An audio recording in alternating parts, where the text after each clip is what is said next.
Λοιπόν, εξ αρχής, από όταν ξεκίνησε η διαδικασία κτηματογράφησης του υπολείπου Κέρκυρας, πλην Δήμου Κερκυραίων και τότε κοινότητας Κάτω Κορακιάνας, εμείς είχαμε εκφράσει τις επιφυλάξεις μας για τον χρόνο ολοκλήρωσης του έργου. Να θυμίσω ότι το παλιό κτηματολόγιο μέχρι να κλείσει περάσαν 6 χρόνια και αφορούσε μόνο την Κάτω Κορακιάνα και το Δήμο Κερκυραίων. Ενώ τώρα το καινούριο αφορά και οικισμούς, αφορά και αγροτικές εκτάσεις, αφορά και δασικές εκτάσεις, αφορά και πολλά κίνητα της τοπικής αυτοδιοίκησης που ενδεχομένως ούτε ξέρουν που βρίσκονται γιατί αφορούν χρήματα. Εμείς εξ αρχής είχαμε εκφράσει λοιπόν τον προβληματισμό μας για τη διάρκεια των απαιτούμενων χρόνων για να ολοκληρωθεί σωστά και επωφελία των πολιτών ιδιοκτητών το συγκεκριμένο έργο. Αφότου ξεκίνησε το έργο και αρχίσανε σιγά σιγά να έρχονται φίλοι, γνωστοί και πελάτες και να φέρουν τις περιπτώσεις, εκεί ήμασταν πλέον, ενισχύθηκε κατά πολύ η πεποίθηση ότι δεν φτάνουν. Δεν φτάνουν ούτε 2 μήνες, ούτε 4 μήνες, ούτε 6 μήνες, ούτε ένας χρόνος.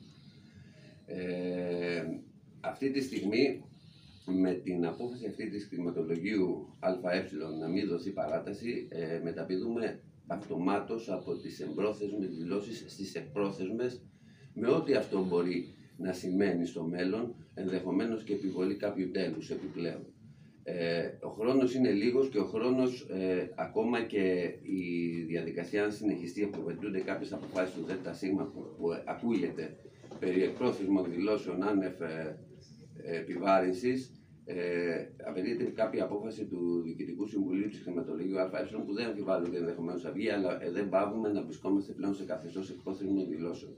Πάλι ο χρόνος, ακόμα και αν μιλάμε για τον Νοέμβριο του 2024, πάλι ο χρόνος δεν επαρκεί. Αυτή τη στιγμή φαίνεται να έχουν κτηματογραφηθεί το 10% των προϋπολογιζομένων δικαιωμάτων, επί των οποίων μάλιστα και εμείς έχουμε εκφράσει πολύ βάσιμα την αμφιβολία μας κατά πόσο είναι τόσα.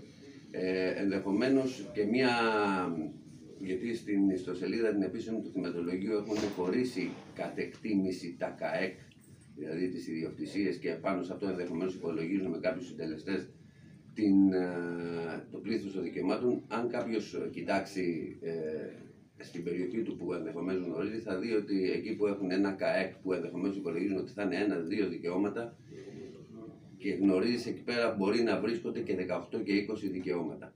Θεωρούμε λοιπόν ότι ακόμα και ο αριθμός των 320-360 δικαιωμάτων που υπολογίζουν για περιφερειακή ενότητα Κέρκυρας είναι πάρα πολύ μικρός. Άρα λοιπόν θεωρούμε ότι άμεσα πρέπει να δοθεί παράταση.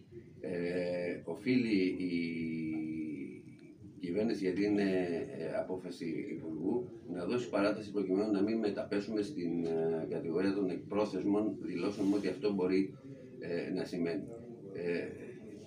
Εν κατακλείδη θέλω να πω το εξής καταλήγοντας, ότι δεν είναι δυνατόν την ανεπάρκεια κάποιων, την ανεπάρκεια του κρατικού μηχανισμού, την άγνοια ανθρώπων οι οποίοι αποφασίζουν, να καλούμαστε εμείς οι πολίτες να την πληρώσουμε με κίνδυνο της περιουσίας μας και με μεγάλη ταλαιπωρία και με μια συνεχή απειλή ενδεχομένως κάποιων προστήμων.